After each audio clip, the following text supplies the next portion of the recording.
I was single as a Pringle. I mean, I was even more single than a Pringle. Alone, and I'm spending Valentine's Day single and nobody wants to. Crying even harder into my pillow. So this time I'm like, scroll. Any guy that would come, I would be, before I even know his name, I'll be like, ooh, I wonder what our wedding's gonna be like. And like, I'll be planning the wedding in my head. All my single sisters gather here. Come. Let's do girl chat, okay? Valentine's Day is around the corner. And it's not a friendly season or a friendly period for the single sisters. And we're talking about how to be happy single this Valentine's Day. And that's looking at loneliness, comparison, and social media, because social media can be really rough, and we're getting vulnerable, we're getting all personal. So share this with a single sister, share it with your friend, your cousin, your aunt, all the single ladies. Come through. And if you're watching this and it's after Valentine's Day, this still relates. All my single sisters, let's gather here. And I've been married now for 7 years, but I remember this one time in particular, and it was, I don't know why this particular time was really triggering, but this particular Valentine's Day, 2015, 10 years, oh my gosh, it's 10 years. 10 years ago, this Valentine's Day, I was at home, I was at my parents' house, not married, I was single as a Pringle. I mean, I was even more single than a Pringle. And I remember my mum and my dad and my brothers, they were going to this marriage event. And I even remember what my mum was wearing. Like, she was wearing this black dress with the cream thing, and my dad was wearing this blue navy suit. And they were all so happy. They were going for Valentine's Day. They went out, and as soon as they left, I went upstairs to my room and I started crying. Like, not even a cute cry, like the ugly, I'm so alone and I'm spending Valentine's Day single and nobody wants to be with me. And I cried. And it didn't help that I was crying as I was scrolling through Instagram and Facebook, seeing everybody out with their mans, getting all these gifts. And as I was scrolling and seeing people get the chocolates and the teddy bears and all of these things, like, I'm crying even harder into my pillow. So this time I'm like, scroll. Like, so for every scroll, my cries were getting harder. And I just remember that so clearly, because I was just miserable being single. I was discontent. I was comparing myself. I was looking on social media and I felt extremely lonely that Valentine's Day. I don't know about all the other Valentine's Day, but I remember that particular one so clearly. So this is my blue book right here. And I said, we're getting up close and personal, we're getting vulnerable. I'm sharing my deepest, darkest secrets. Well, not really, but this blue book, I think I've mentioned in one video, this is a book that in 2014, I went out and I got this book and I said, right, and I'll read a few bits out to you. But I remember feeling just so frustrated, and I was like, God, I know that I'm gonna get married one day and I don't want to waste my time just going on random dates with random people if I know it's not gonna get anywhere. And I remember just praying about it, and I felt really led to just go and get a journal and start praying for my future husband. And as I said, that time I was single as a Pringle. Now, interestingly enough, I knew my husband. I knew who he was because we went to the same church, but I did not know at all that was my husband. So he was just a church brother as far as I was concerned. Like, he was very much in the church friend zone and I didn't know him. So I just started writing in my journal. Whenever I felt lonely, whenever I felt some type of way, I would just start praying for my husband. And I'm just going to read parts of this very first introduction, which I wrote in 2014. Now, I got married in 2017. And as I said, I didn't know that my husband was my husband at that time. Like, we hadn't even exchanged barely any words at this time. It was just hi, cool. So, to my future husband, so for the last couple of weeks, I've been led to pray for you. I don't know you and I don't know where you are or what you're doing, but just know that I'm praying for you, whoever you are. So I decided to keep a journal of my prayers to you, and God willing, one day I will give them to you. So I guess I should start with what I am up to now. I am 20, 21 in a week, going into my 3rd year of my degree. And then I just started saying what I wanted to do. And then I put, now you might be wondering where exactly you fit in all of this. Well, part of surrendering to God meant that I do things God's way, even in my relationships. I have cut out any relationship I had because they were not pleasing to God. The world around me encourages casual dating, which does not lead to anything. And I just can't do that. I can't invest my time, my emotions into something which doesn't lead anywhere and which God is not part of. So being single, I have taken the time to seek God, just spend time with him, and God led me to buy the book, Praying for My Future Husband. And since then, I've been praying for you. And then I just start like doing the prayers. What has this got to do with Valentine's Day, you ask? So I remember that particular Valentine's Day, just so upset, feeling so lonely. After I finished crying so terribly in my pillow, I wrote into the 14th of Feb 2015. I can't believe that was 10 years ago. That's so crazy how my life has changed in 10 years. But you never know, right? So trust God. So I wrote on the 14th of Feb 2015, to my future husband, happy Valentine's Day to you. I can't wait for one day to be spending it with you. I can already think of 1,000,001 things that we will do. So today I'll be spending the day at home by myself. My parents and brothers have gone to a marriage seminar, and although I'll be spending it alone, I'm not sad or bitter about it, because I'd rather spend it alone than with a random guy who I know I will not be marrying. On Facebook and Instagram, I was seeing all these pictures of people, of their presents and of their booze. So today I prayed for you. I know that the more I pray for you now, the better things will be in the future. I will continue to seek God and not get distracted by randoms, to keep myself pure and continue in the word. I love you, signed, your wife. Oh, how beautiful. So yes, after I finished crying, I went back and I just started praying for my future. And one of the things I wish I knew back then is singleness is not a curse. You're not cursed because you're single. You're not incomplete because you're single. You're a whole individual by yourself. You are one whole. Your future husband is one whole. And when you come together, you are one whole person. Spiritual maths, don't ask. But you're not incomplete.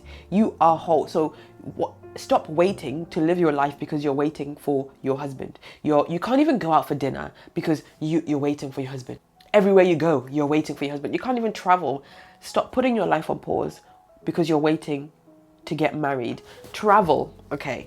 Go to the restaurant. If you like nice things, buy yourself some nice things. Buy yourself the Chanel bag if that's your thing. Go on holiday. Go out with your girls. Go out by yourself. I used to love going to coffee shops by myself, and I still do because that's something I cultivated when I was single. I am very comfortable in my own space and in my own oneness because I did that when I was single. I wasn't waiting for my husband to come in complete me. I wasn't waiting for my husband to then come and like be my savior. My husband is my husband and we are one. But I didn't put off living my life because I was waiting for something. You want to do something, go out and do it. Go and develop yourself. Go and use the time that you have right now, because there will come a time where you won't have that time. So 10 years ago, I was at home at my parents' house. I had all the time in the world. Right now, I don't necessarily have the luxury of time. I have 2 young kids. I have a husband. I have a job. I have a business. And I look back at my single season and I think there is so much I could have done with that time. And I didn't use it as wisely. I was complaining. I was comparing myself. I was too busy focusing on my loneliness. So focus on what you can do with your time. Yes, you are not married now, but that doesn't mean that your life is on hold. Live your life. Go out and enjoy your single season. Partner with your friends. Go out with your friends. Go and travel the world. There is a whole world out there that is to be seen and to be enjoyed. Go and spend it out there. Book a solo trip. Do whatever you need to do. Go to school. Uplift yourself. Go to YouTube University and start doing the things that you like to do. Don't say, I'm not going to start a business until I get married. Sis, go and start. And the second thing is like, stop hyper focusing on or borderline idolizing marriage. I remember before I got married, any guy that would come, I would be, before I even know his name, I'll be like, ooh, I wonder what our wedding's gonna be like. And like, I'll be planning the wedding in my head. Ladies, why do we do this? any single person, I'm like, okay, so we're gonna get married. Okay, he's gonna propose, and then we're gonna get married, and then we're gonna do this, and we're gonna do this. Every single person, can we stop? We're putting so much pressure on ourselves and putting so much pressure on these men. Like, relax, relax, relax, relax. He just asked you your name. That was it. He didn't ask you for a proposal. He didn't ask you to have his children. He just asked you, what is your name? And now you're out there planning what your the name of your children. You've planned your wedding. You've planned where you're gonna live. Slow down, slow down, slow down, slow down, slow down. And sometimes we can idolize marriage, but marriage is a beautiful thing. Don't get me wrong. Marriage is beautiful. Marriage is joyous. Marriage is fun. Marriage is God ordained. Marriage is a beautiful thing. Being married to the right person is a beautiful thing. Married to a wrong person, that's not a beautiful thing. So stop idolizing marriage so much that you just want to be married. You don't even care who you're getting married to at this point. Like, you've just dropped your standards. Stop it. Stop it. Stop it. And one of the things that I did, let's talk about standards for a real minute. One of the things that I started doing in this is I started writing what I actually wanted. I never really thought about it. And I remember my mum asking me one time, and it just kind of threw me off because I was like, what? And she really encouraged me to do this. So thank you, mother. I appreciate you. She was like, what kind of a husband? I remember in the kitchen, we were cooking dinner back then. And she was like, what kind of husband do you want? And I was like, huh? She was like, what kind of a husband do you want? And no one had ever asked me that. And I didn't know what kind of a husband I wanted. And I was like, I don't know. I'd never really thought about it. And that really started making me think, actually, what kind of a husband do I want? So often we just want a husband and we're not specific. We then, when anything comes, you're like, well, at least it's a man, it's a husband. No, be specific about what kind of a husband you want. And I remember going through this book, and actually, like, I started going through it with my mum, and I don't know if she remembers, but I remember. And I remember, like, looking at the characteristics. I started, because I was 21, at the physical characteristics. I want my husband to do this and have this and this and this. But actually, along the lines, as I prayerfully considered it, I started thinking about the character that I wanted my husband to have. Like, what kind of a husband do I want him to have? And I started writing down.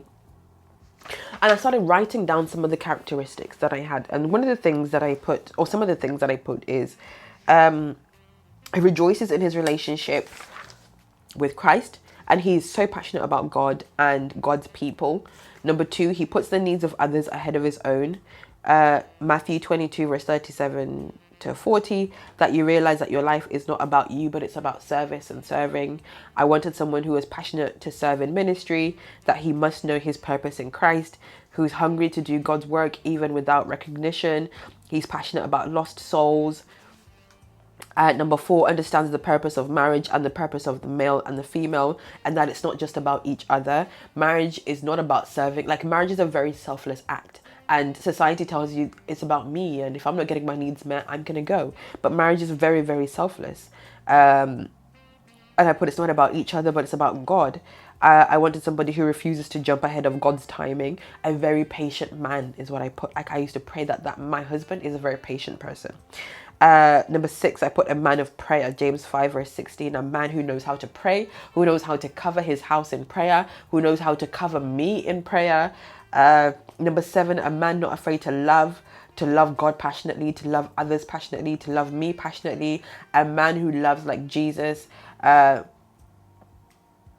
A man who flees temptation, who really exercises self-control. He doesn't entertain bad friends or females or sin. Somebody who hates sin. Like, I would really sit there and like start reflecting on what kind of a husband that I want. And yes, I did put like physical attributes and other things as well. But like, as I began to be intentional about my future husband and what I wanted, like, I really started to get really intentional. And when people would come, if they didn't like, and I would literally be holding, I'm like, okay, does he love Jesus? No, okay. No, he's not the one. He's not the one. Is he passionate? Does he like other people? Well, no, okay, well, he's not the one. And don't get me wrong, there are things that are non-negotiable, which is relationship with God is like a non-negotiable for me. And then there are things that we've grown into together, and realizing that I have no negotiables. I'm not going to settle. Refuse to settle. I don't care what your parents have told you need to hurry up and get, like, what do they say? Your biological clock is ticking. I don't care how old you are. Refuse to settle. Even if you're frustrated being single, refuse to settle. God knows what he's doing. He knows exactly what he's doing with you, and everything will work out in God's timing. Refuse, I say, refuse to settle, because sis, you're the one that's going to be in that marriage. Your parents could be putting pressure on you, but they're not going to be with that man. Your church isn't going to be with that man. Social media is not going to be with that man. You're going to be with that man. And think about basic things. Would you want your children to have this person's character? And we so think we can change the world. Us women, we think we can conquer and change the world. And then I'll change him. I'm going to do this. You can barely change your own self. Be serious. Let's be serious. Have some non-negotiables. Relationship with God, like, was my absolute non-negotiable. And these things were like character. Is he a person with character? Okay, yes, he looks good. Yes, he smells good. Yes, he's got money. But does he have a good character? And to me, character was the most important thing. Everything else we can work on. We can build. We can grow together. But do you have a good character though? And stop comparing your journey. Stop looking at other people on social media or people in your circle and say, well, this person met their husband here, or they met their person here, or look at what this person's boyfriend got them. Let's not do that. Stop comparing your life to somebody else's. Social media is not a real place, guys. Social media is not a real place. It is not real. People are showing you 10 seconds of their own life. They're showing you snippets of their own life. You have no idea what they're doing before, what they did after. You have absolutely none. So yes, that person bought their person a car or balloons or whatever, but you don't know what's happening in there. How many times have you seen those social media influencers and you look at the relationship, you're like, wow, goals. And then you're like, oh, I want my boyfriend to do that, or I want my future husband to do that. And then all of a sudden, they go ghost. And you tend to know when something's happening because you go back on their social media page and they've deleted all signs of each other. That's when you know, fire on the mountain. And then all of a sudden, they post announcements. We're no longer in a relationship, but we are best friends, whatever that means. And they're not together anymore. These people that you've been idolizing, that you've been looking up to, saying relationship goals, marriage goals, are now split up. So let's stop comparing ourselves and comparing our lives, our point 1 to someone else's point 50. They've been married for 20 years and you're now trying to get that in 10 minutes. So if you find yourself single this Valentine's Day, or if you just find yourself single in general, embrace your singleness. Enjoy, make use of the time. Stop comparing your life to other people. Stop idolizing marriage or being in a relationship. Do the work. Work on yourself and love on yourself. Stop waiting for people to love you. If you don't love you, right? Let's think about this logically. If you don't love you, how do you expect other people to love you? Because now that poor man will be trying to love you in his power, and then also trying to fill this void and the gap that you don't love you, and now he's just never good enough because he's trying to love you and love you the way that you need to love you. You love on yourself, have standards for yourself, respect yourself, take yourself out. So when that man comes, a man will know that she values herself, she respects herself, she looks after herself, and he will add to that and build to that, not starting from complete scratch, from the complete beginning. No, have your own standards, respect yourself, value yourself, love yourself, treat yourself good. Go get your nails done, get your hair done if you want, just look after yourself. Take yourself out for coffee, go out for dinner by yourself. And I don't know why people find that so uncomfortable. I can go for dinner by myself. I can go for coffee by myself. I don't need, and I absolutely love doing things with my husband. But I can also be alone by myself. I'm not glued and clingy on my husband 24/7. Why? Because when I was single, I would take myself out on dates. I would go for coffee because I enjoy my own company. Do you enjoy your own company? Do you love yourself? Use this single season that you have, because it might not be forever, especially if you desire being married. It's not going to be forever. Enjoy it. It's not going to be forever. And maybe like me, you'll look back and think, oh my gosh, I had all this time. I wish I could have. So as your internet sister, friend, aunt, I am encouraging you to make the most of the time that you have. I'm gonna ask my married sisters on here, actually, like, drop in the comments below, what advice would you give to your younger or single self? Let's help our single sisters this Valentine's Day. What advice would you give to the single girlies that are out there? What do you wish somebody would have told you? And let's help each other. It's only Valentine's Day. If you need to, get off social media. Go somewhere, do something for yourself. If it's a trigger, remove TikTok, remove Instagram, remove Facebook, and just spend the day by yourself, or journal, or do whatever it is that you enjoy doing. If you've enjoyed this video, be sure to subscribe, and I will see you in my next video.